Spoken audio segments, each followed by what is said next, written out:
বউ, আমি মাধ্যমিক পরীক্ষা দিতে যাচ্ছি, আশীর্বাদ দাও। বউকে প্রণাম করছে, উনি 20 বছর ধরে মাধ্যমিক দিচ্ছে, একবারও পাস করে না ঘোড়া। হ্যাঁ, আমার বাবা বলেছে জীবনে যতই ঝড় আসুক এক জায়গায় শক্ত হয়ে দাঁড়িয়ে থাকতে হয়।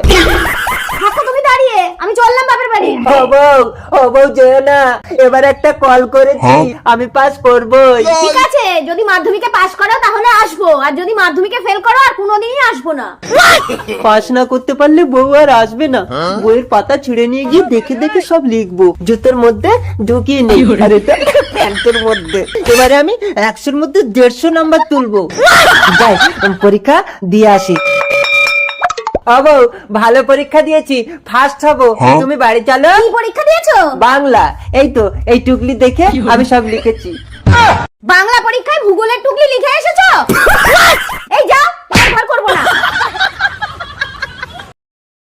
I love you baby. I love you too doggy. এই ডগি, এটা কে? Oh darling, এটা আমার এক্স, সি ইজ ক্যাটি। হ্যাঁ বেবি, আমাদের আমেরিকাতে সব অ্যাভেলেবল। Next girlfriend. আমি ম্যাডামের চাকর, জানেন? What nonsense, lozenges. ধরুন দিচ্ছি। স্টপ ইট, ইংরেজি জানো না? জানি না, একটু শিখাবেন? Catch it. বলো আই লাভ ইউ।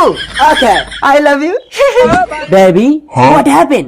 ক্যাটি, নেকলেসটা ঢুকিয়ে নাও, this is gold. Hello police, আমার 50 লক্ষ টাকা সোনার নেকলেস চুরি হয়ে গেছে। এই দাঁড়াও, পুলিশ সার্চ করবো। হ্যাঁ বেবি, এইভাবে বাড়িতে ডেকে ইনসাল্ট না করলে হতো না? ওই চাকরটা নেকলেস চুরি করেছে। চাকর? চাকর, ম্যাডামের নেকলেস কে চুরি করেছে? আই চোরা ব্যবসা করছিস কেন? লাভ সালা লাভের জন্য ব্যবসা করছে। তোকে কে শাস্তি দেবে? ইউ। চল, তোকে জেলে ঢুকিয়ে খেলাম। I love you.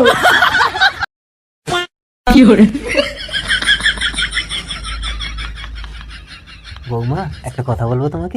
হ্যাঁ ভাসুর দাদা বলুন। না মানে, কিছু মনে করবে না তো? না না, আপনি তো আমার ভাসুর দাদার মতো। বলছি, একটু কাপড়টা তোলো না দেখি। কাপড়টা যেন মানে কি? না মানে, আমাদের বাড়ির বংশ পরম্পরায় নিয়ম আছে, ভাসুরকে দেখলে মাথায় কাপড় তুলতে হয়। সেটাই দেখতে চেয়েছিলাম। সরি ভাসুর দাদা, আসলে আমি উল্টো ভেবেছি। মনটাকে একটু সোজা করো, দেখবে কোনো কিছুই আর উল্টো লাগবে না। हे हरि राम कृष्ण जगन्नाथ प्रेमानंद।